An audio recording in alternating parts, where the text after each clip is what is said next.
3400 বছর পূর্বে এখানে একটি মন্দির ছিল, দেবী আইসিসের উপাসনার জন্য বানানো হয়েছিল।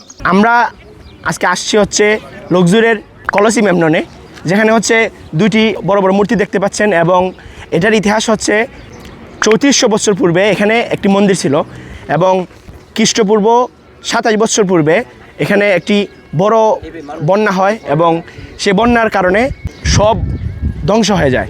কিন্তু এই মন্দিরটি থাকার কারণে এই মন্দিরটি মানে একটা ঐতিহাসিক স্থাপনা হিসেবে এখন গড়ে ওঠে, এবং লক্সুরের মধ্যে এখানে বিখ্যাত একটা ট্যুরিস্ট স্পট বলা যায়। এখানে অনেক মানুষ আসছে দেখার জন্য, এবং এটার আশেপাশে হচ্ছে অনেক দারুণ একটা দৃশ্য। এই যে দেখতে পাচ্ছেন এখানে পাহাড়, এখানে পাহাড় আছে, আর ওই পাশে হচ্ছে সকালবেলা বেলুন উড়ে, যে হট এয়ার বেলুন, যেটা আমরা সেখানে গিয়েছিলাম গতকাল। আজকে হচ্ছে আমাদের লক্সুরের শেষ দিন। সো ইনশাল্লাহ আমরা আজকে যাচ্ছি আসওয়ানে, দেখি কি দেখা যায় আসওয়ানে গিয়ে।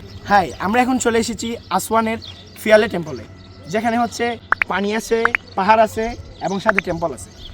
এটা হচ্ছে খ্রিস্টপূর্ব 286 বছর পূর্বে দেবী আইসিসের উপাসনার জন্য বানানো হয়েছিল। এখানে মানুষ উপাসনা করত, যারা হচ্ছে গ্রিক সভ্যতার সময় এটা নির্মাণ করা হয়। এবং চলুন দেখি সামনে কি দেখা যায়।